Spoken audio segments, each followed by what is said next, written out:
నీ జీవితంలో ఎటు చూసిన సమస్యలు ములిగి ఉన్నావు. నువ్వు ఏం చేయాలో తెలియని పరిస్థితుల్లో ఉన్నావు. ఎక్కడికి వెళ్ళాలో తెలియని పరిస్థితుల్లో ఉన్నావు. ధైర్యం కోల్పోయి ఉన్నావా నువ్వు?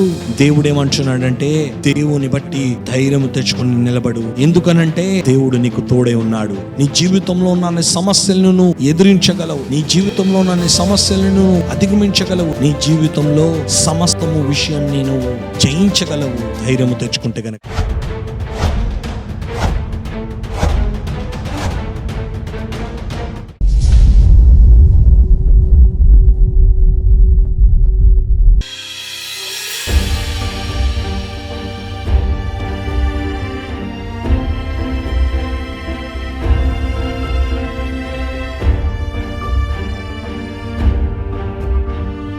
బలపరిచే దేవుని వాక్యం ఈ కార్యక్రమానికి వీక్షిస్తున్న ప్రతి ఒక్క బిడ్డలకి నా ప్రత్యేకమైన వందనాలు చెల్లిస్తున్నాను. నేను నమ్ముచున్నాను ఈ కార్యక్రమం బట్టి మీరందరూ దీవించబడుతున్నారు, బలపడుతున్నారు. దేవుడు మీతో మాట్లాడుతున్నాడని నేను నమ్ముచున్నాను. ఈ సమయంలో వాక్య సందేశం మనం వెళ్దాం. పరిశుద్ధమైన బైబిల్ మనం తెరుద్దాం. యెషయా గ్రంథము 40:29 వాక్యం. సొమ్మసిల్లు వారికి బలమిచ్చువాడు ఆయనే, శక్తిహీనులకు బలాభివృద్ధి కలుగుజేయువాడు ఆయనే. ఈ సమయంలో ప్రార్థన చేసుకుందాం.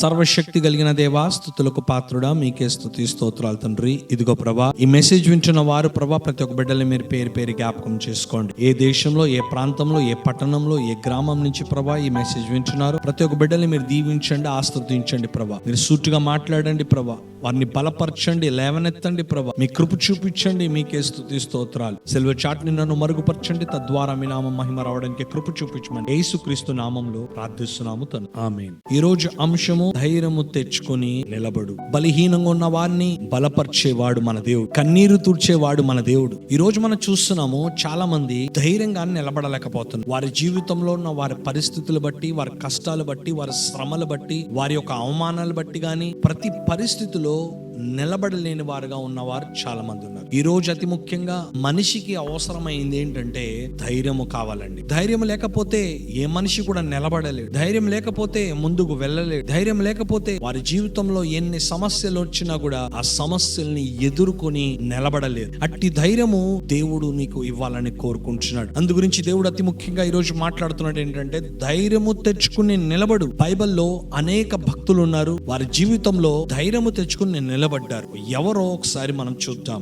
మొదటి దావీదు ధైర్యము తెచ్చుకుని నిలబడ్డాడు. వాక్యంలో చూడండి, మొదటి సమూయేలు గ్రంథము 30:6 వాక్యం. దావీదు మిక్కిలి దుఃఖపడెను, మరియు తమ తమ కుమారులను బట్టి కుమార్తెలను బట్టి జనులందరికీ ప్రాణము విసికినందున రాళ్ళు రువి దావీదు చంపెదమని రండి వారు చెప్పుకొనగా, దావీదు తన దేవుడైన యెహోవాని బట్టి ధైర్యము తెచ్చుకునేను.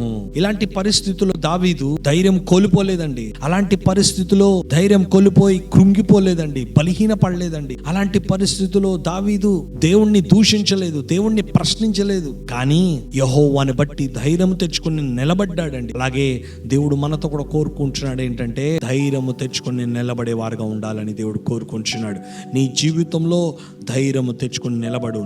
నువ్వు ఎలాంటి పరిస్థితుల్లో ఉన్నావో, ఒకవేళ నువ్వు కూడా కన్నీరు కారుస్తున్నావు, ప్రభా ఈ సమస్యలను నేను జయించలేకపోతున్నాను, ఈ కష్టాల్లో నేను నిలబడలేకపోతున్నాను ప్రభా, నాకు సహకరించే వాళ్ళు ఎవరు లేరు ప్రభా, నా భర్త నాకు సహకరించట్లేదు, నా భార్య నాకు సహకరించట్లేదు ప్రభా, నా పిల్లలు నాకు సహకరించట్లేదు ప్రభా, నేను నిలబడలేకపోతున్నాను ప్రభా, ఈ సమస్యలు చూసి నేను నిలబడలేకపోతున్నాను ప్రభా, ఈ అప్పు చూసి నేను నిలబడలేకపోతున్నాను ప్రభా, ఈ అనారోగ్యం చూసి నేను నిలబడలేకపోతున్నాను ప్రభా అని ఒకవేళ నువ్వు ప్రార్థిస్తున్నావేమో, దేవుడు ఈ రోజు నీతో కూడా మాట్లాడుతున్న మాట ఏంటంటే, ధైర్యం చెప్పే నీ భార్య నీకు తోడుగా లేదేమో, ధైర్యం చెప్పే పిల్లలు నీకు తోడుగా లేరేమో, ధైర్యం చెప్పే భర్త నీకు తోడుగా లేడేమో, ధైర్యం చెప్పే నీ కుటుంబంలో ఉన్న వారు ఎవరు నీకు తోడుగా లేరేమో, కానీ దేవుడు ఏమంటున్నాడంటే, ధైర్యం ఇచ్చే దేవుడే నీకు తోడుగా ఉన్నాడు.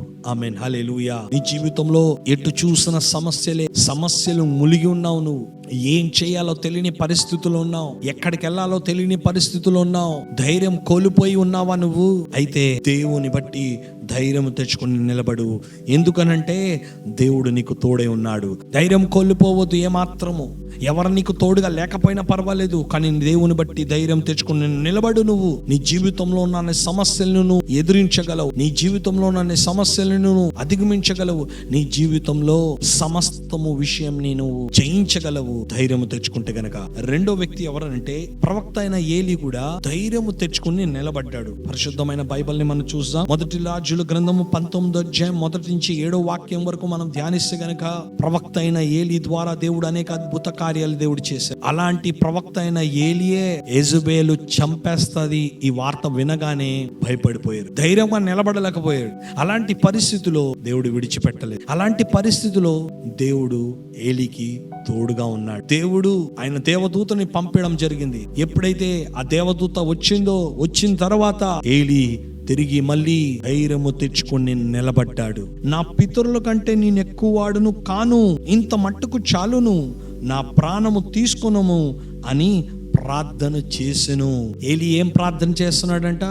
ప్రభువా ఇంకా చాలు తండ్రి, నా జీవితానికి ఇంకా చాలు ప్రభా, నా ప్రాణం ఇంకా తీసే ప్రభా, నేను ఇంకా బతకాలని కోరుకోవట్లేదు ప్రభా అని ఏలీ ప్రార్థన చేస్తూ ఉంటున్నాడు. ఈ వాక్యం వింటున్నావు నువ్వు కూడా ఇదే మాట అంటున్నావేమో, ప్రభా ఇంకా నీ సమస్యలు తట్టుకోలేను తండ్రి, ఈ కష్టాలను ఇంకా తట్టుకోలేను ప్రభా, ఈ అప్పులని తట్టుకోలేను ప్రభా, ఈ అనారోగ్యాలు ఎంతకాలం వరకు నేను ఈ అనారోగ్యంతో ఉండాలి ప్రభా, ఎంతకాలం వరకు నేను కష్టాలు మునిగిపోతూ ఉండాలి ప్రభా, ఇంకెంతకాలం వరకు ప్రభా ఈ శ్రమలు నా జీవితంలో వస్తాయి ప్రభా, ఇంకెంతకాలం వరకు తండ్రి ప్రభా ఈ ఒంటరితనం, ఇంకెంతకాలం వరకు తండ్రి నేను ఈ పరిస్థితిలో నేను ఉండాలి ప్రభా, ఇంకా వద్దు ప్రభా, నా ప్రాణం తీసే ప్రభా, నేను బతకాలని కోరుకోవట్లేదు, బతకాలని నాకు ఇష్టం లేదు ప్రభా అని నువ్వు ఒకవేళ ఇలాంటి ప్రార్థన చేస్తున్నావేమో, దేవుడు ఏమంటున్నాడంటే చనిపోవడం దేవుని చిత్తం మరణించడం దేవుని చిత్తం కాదమ్మా. ధైర్యంగా నిలబడి ఆ సమస్యని ఎదుట నిలబడడమే దేవుని యొక్క చిత్తము.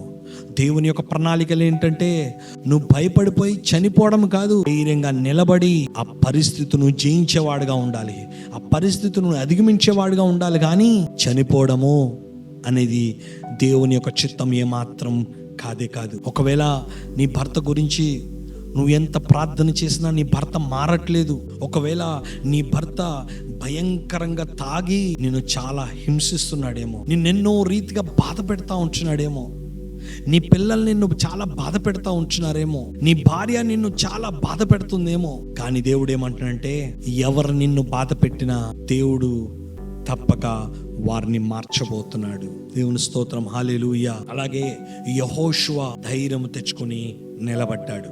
వాక్యంలో చూద్దాం. యెహోషువ గ్రంథం 1వ అధ్యాయం 9వ వాక్యం.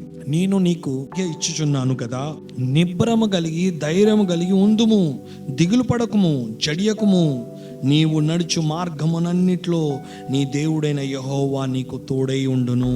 దేవుని స్తోత్రం, హల్లెలూయా. యెహోషువ ఒంటరిగా ఉన్నాడండి. ఇంత గొప్ప జన సమూహంని కానాను దేశం వైపు నడిపించాలి. ముందు చూస్తేనేమో అనేక శత్రువులతో పోరాటం, వారితో యుద్ధాలు చేయాలి, వారి దగ్గర నిలబడాలి. ఈ ఒంటరిగా ఉన్న నేనేం చేయగలను, జన సమూహం నేను ఎలాగ నడిపించగలను అని దిగులు పడుతున్న సమయంలో, అలాగే మోషే చనిపోయాడు, మరణించాడని చెప్పేసి అనేక బాధతో దిగులు పడుతున్న సమయంలో దేవుడే మాట్లాడి యెహోషువతో అంటున్నాడు, నిబ్బరము కలిగి ఉండు, నేను నీకు తోడై ఉండును, నువ్వు వెళ్తున్న ప్రతి మార్గంలో నీకు తోడై ఉంటాను అని దేవుడు యెహోషువతో ఈ మాట మాట్లాడగానే ధైర్యము తెచ్చుకొని నిలబడ్డాడు. దేవుని స్తోత్రం, హల్లెలూయా.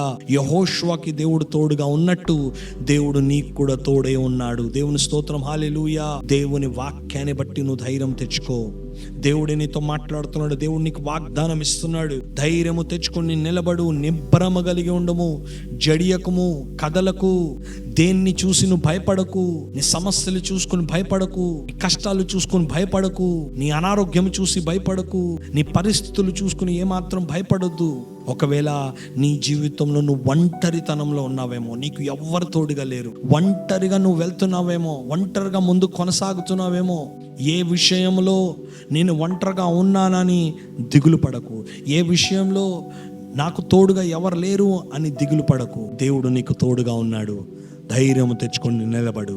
దేవుని స్తోత్రం, హల్లెలూయా. దావీదు ధైర్యం తెచ్చుకొని నిలబడ్డాడు, ఏలీ ధైర్యం తెచ్చుకొని నిలబడ్డాడు, యెహోషువ ధైర్యం తెచ్చుకొని నిలబడ్డారు. వీరందరూ ధైర్యం తెచ్చుకొని నిలబడ్డారండి. వీరందరి జీవితాల్లో సమస్యలు రాలేదా? వచ్చాయి. వీళ్ళ జీవితాల్లో కష్టాలు రాలేదా? వచ్చాయి. అనేక పరిస్థితుల నుంచి వారు వెళ్ళారు, అయినా కూడా వారు ధైర్యము తెచ్చుకొని నిలబడ్డారు. నువ్వు కూడా నీ జీవితంలో ఎన్ని కష్టాలు ఉన్నా, ఎన్ని శ్రమలున్నా, ఎలాంటి పరిస్థితుల్లో ఉన్నా కూడా నువ్వు ధైర్యము తెచ్చుకొని నిలబడేవారుగా ఉండాలని దేవుడు కోరుకుంటున్నాడు. ఈ సమయంలో మీరు ఏ స్థలంలో, ఏ దేశంలో, ఏ ప్రాంతంలో, ఏ పట్టణం నుంచి ఈ వాక్యం వింటున్నారో, మీరున్న చోట ఈ సమయంలో మోకరించి ప్రార్థన చేసుకోండి. ఈ సమయంలో మీ గురించి నేను ప్రత్యేకంగా ప్రార్థన చేస్తాను. దేవుని స్తోత్రం. ప్రార్థన చేసుకుందాం. శక్తి కలిగిన దేవా, స్తుతులకు పాత్రుడా, మీకే స్తుతి స్తోత్రాలు. ఈరోజు ప్రభా, మీరు మాట్లాడిన ప్రతి మాటలు బట్టి మీకు వందనాలు తండ్రి. నిజమే ప్రభా, ధైర్యం తెచ్చుకుని నిలబడమని మీరు సెలవిచ్చారు తండ్రి. అనేక బిడ్డలు ప్రభా, వారు ధైర్యం తెచ్చుకోకుండా నిలబడలేని పరిస్థితులు ఉన్నారు ప్రభా. వారి శ్రమలు బట్టి, వారి కష్టాలు బట్టి, వారు ప్రభా, వారికున్న ప్రతి పరిస్థితిని చూసి వారు నిలబడలేకపోతున్నారు తండ్రి. ఈరోజు ప్రభా మీరు మాట్లాడారు తండ్రి. ప్రభా యేసయ్యా మీకే స్తుతి. దావీదు ఏ రీతిగా అయితే ధైర్యం తెచ్చుకుని నిలబడ్డాడు, ఏలీ ఏ రీతిగా అయితే ధైర్యం తెచ్చుకొని నిలబడ్డాడు, ఏ రీతిగా అయితే యెహోషువ ధైర్యం తెచ్చుకొని నిలబడ్డాడు తండ్రి, అలాగే ప్రభా బిడ్డలు కూడా ధైర్యం తెచ్చుకొని నిలబడే వారుగా ఉండాలని ప్రభా అట్టి సహాయము దయచేయండి. అట్టి ధైర్యముతో నింపండి ప్రభా. పిరికాత్మ తీసివేయండి ప్రభా, పిరికితనం తీసివేయండి ప్రభా. ఇదిగో యేసు నామంలో తండ్రి ప్రభా, బిడ్డలు ఏ స్థలంలో చేరుతా ప్రభా బిడ్డలు వింటున్నారో, యేసు నామంలో బిడ్డలకి ధైర్యము దయచేయమని మీ సన్నిధిలో ప్రార్థిస్తున్నాం. ఆత్మ సహాయము దయచేయండి. పరిశుద్ధాత్మ దేవుడా ప్రతి ఒక్క బిడ్డలను మీరు దర్శించమని మీ సన్నిధిలో ప్రార్థిస్తున్నాను. మీ కృప చూపించండి, మీ దయ చూపించండి. మీకే స్తుతి స్తోత్రాలు. ప్రతి ఒక్క బిడ్డలు మీ హస్తాల్లో వస్తున్నాను తండ్రి. వారి జీవితంలో ప్రతి పరిస్థితులను నిలబడేవారుగా తండ్రి అట్టి సహాయము దయచేయమని మీకే వేలాది స్తుతులు స్తోత్రాలు చెల్లిస్తూ యేసుక్రీస్తు నామంలో ప్రార్థిస్తున్నాము తండ్రి. Amen, amen, amen. దేవుడు మిమ్మల్ని దీవించును గాక. God bless you.